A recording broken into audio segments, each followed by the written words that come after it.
Hey, welcome to Cooking with Saucy Sean's Fine Eats, where we make real food for real people. Today we're gonna make some bread. Yes, finally, making some money. It is money we're making, right? Oh, no, apparently it's bread. We're gonna make focaccia bread today. It's a pretty simple recipe. Got it out of the joy of cooking. Really like it, and we're gonna see how it works. We're gonna do things a little bit different than I normally do, and so we'll see what happens. So we're going to start with 1 1/3 cups of water, warm water. Yes, I'm tired. We're going to add about a tablespoon of yeast, dry active yeast. We're just going to sprinkle that on there. And we're going to wait for it to rise up, because it will rise again. Yes, I won't sing because that will just turn everyone off of my YouTube channel. While we're waiting for that to rise, we're just going to throw in a tablespoon of salt. It's a lot of salt, but that's okay. And we're going to throw in 2 tablespoons of olive oil. Did you know that not all of the olive oil you buy is olive oil? Yeah, it's true actually. If you look at some of the ingredients, it's not always all olive oil. I think the Kirkland is all olive oil. I don't know, let's see. Oh, refined olive oil and 15% extra virgin olive oil. There we go. It's all olive oil. So we're going to wait for this yeast to do what's called proofing. I'll just move it along a little bit by stirring it. We're going to stir it in there. We're going to wait for it to start bubbling. I'm just going to mix all that up. And you can see as I mix it up that the yeast is actually starting to rise up a little bit, starting to bubble. That's what you're waiting for, to make sure your yeast is proofed and bubbly and ready to go. Okay, I can see now that our yeast is actually, it's alive, it's bubbling up a little bit. I could wait a bit longer, but I'm impatient. So I'm going to take this, pour it into a big bowl, like so. And then we're going to add 1 cup at a time, 3 1/2 to 3 3/4 cups of flour. We're just going to mix it in. It's really interesting how similar a lot of bread dough recipes are, but they just got slight variances, and those variances can make a real difference in how things turn out. I haven't figured out why yet, but they're all pretty similar. There's really only a few ingredients. There's yeast or some kind of leavening agent. You can also use sourdough, like I've got my jug of sourdough here. Look at that. That is a live and healthy sourdough starter. I don't think we're going to do a sourdough bread today because it'll take too long. That was 2 cups I just put in there, right? Yeah, and there's 3. Oh, that was not quite 3. Oh, I spilled it on the counter. I'll blame Sarah for that. Everything's my fault. You can do this in a mixer if you have a dough hook and a mixer that'll do dough. It's perfectly acceptable to do. It's just, for me, I actually find the dough turns out better if it's done by hand, because you're putting that love into it when you're doing it. And that's what dough needs.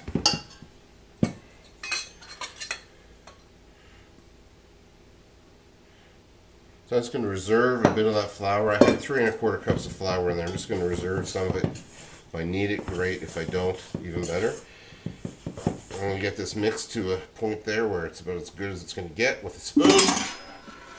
Sprinkle a bit of flour in my hand.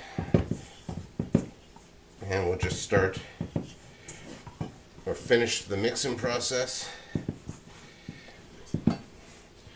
And do a bit more kneading of it. Now, I think in my bun recipe I showed you how to knead stuff. It's really simple. I'll bring this out on the counter to do it. I normally just like to knead right in the bowl. But for demonstration purposes, just kind of take and pull up with your hand, your fingers, push down with the heel of your hand, turn it 90 degrees, and just keep doing that. It's getting a bit sticky right now, not quite enough flour. So the recipe says to knead it for about 10 minutes. I usually don't, but I should. Kneading helps to develop the elasticity and develop the gluten in it. Yes, this is not gluten free. So we're going to knead it for probably about 5 minutes.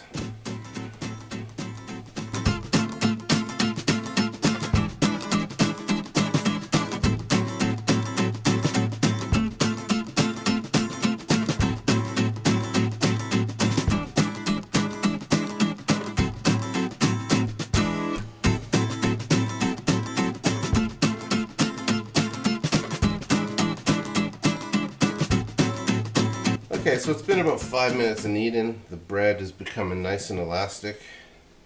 It's nice and smooth. I think it's going to be good enough. So for this recipe, you can cook this in round pans or square pans or rectangle pans. Most of the time I'll use a cast iron frying pans for it. But again, because a lot of people don't have cast iron frying pans, I thought I'd try something different and use more of a cake pan. That's what I call, well, it's like a lasagna pan. It's good for lasagna. It's a little bit bigger than a 9 by 13 cake pan, but you can just see where it fits. The recipe says it's for 2 8 or 9 inch round. Really a 9 by 13 cake pan would work just fine. I'm going to roll this into a roughly rectangular shape.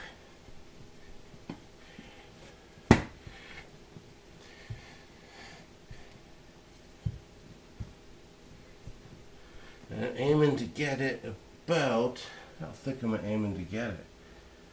About a 1/2 inch thick. So I've already oiled my pan I'm going to put it in. I used olive oil in it because this whole recipe is olive oil based. Okay, so it's roughly rectangular. I'm going to bring my pan down. Again, it's well oiled already. I'm going to plunk that in there and just kind of see how she fits. It's going to contract a little bit, that's fine. We're going to saran wrap that, and we're going to set this aside for about 1.5 hours, 2 hours until it's doubled in size. And then we'll come back and do some baking. Okay, so we're doing a lot of cooking today, so we've got all sorts of stuff spread around. This is our focaccia. It's risen nicely. We're just going to push it down with our fingers and make fingerprints in it. Our oven is preheated to 400 degrees. Actually, I think this is going to turn out really nice. This dough feels wonderful. So, from here, there's kind of a lot of flexibility in this recipe that I've been using. It says you can sprinkle up to a 1/2 cup of olive oil, drizzle up to a 1/2 cup of olive oil over top of it. It's focaccia. It's going to be a bit of an oily bread. So we're going to do that. Oh, look at that. The better quality your olive oil, the better this is going to turn out. And then it suggests you can use like a teaspoon of dried herbs, etc. Basil, oregano, yada yada yada. Thyme. I'm going to use some basil. Some freeze-dried basil and just sprinkle it on there. I mean, I'm a bit of a rebel. I'd even use dried cilantro on here, so you gotta do whatever you want. And then it suggests you can add a bit of grated cheese. I've got leftover Parmesan petals from a catering job I did. I keep them in the freezer because it's been quite a while since I've catered. And I'm just going to sprinkle, I've shaken them up a lot, and I'm going to sprinkle some of them on there. And you'll see how they brown up, and you can also see how it would look a little bit better probably if it was grated. But once again, you can still eat it. There we go. And some coarse salt, or just a little bit of sea salt is going to go on there. About 1/4 teaspoon, 1/2 teaspoon. Just sprinkle over the top. Like so. There we go. So we're going to bake this in the oven until it's golden brown, which is going to take about 25 minutes. And then we're going to remove it, stick it on a rack to cool, and we're going to have a great chunk of focaccia. Okay, so here we have it. Our focaccia has come out of the oven. Look at that. Doesn't that look wonderful, boys and girls? I am really excited by this. Pretty flatbread. A lot of times you'll eat it with balsamic vinegar as a dip. I don't know what else you do with it. All I know is I actually do like it quite a bit, and it is usually pretty good. This stuff looks wonderful. Oh, look at how hot that is. It's steaming. It's a nice crusty bread. It's too hot. I can't do it. That's really good.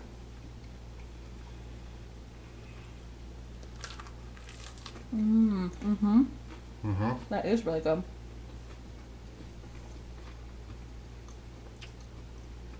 Have that there with some pasta. Because if you're going to go carb, you might as well go double carb. With soup.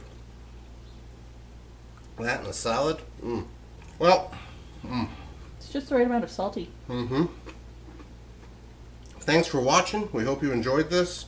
Thumbs up our video, subscribe to our channel. Share this with your friends. Tell people about us. We need more likes. We need more subscribers. We really want you to watch this stuff. Tell us what you like, what you don't like. Have a great day from Saucy Sean to you.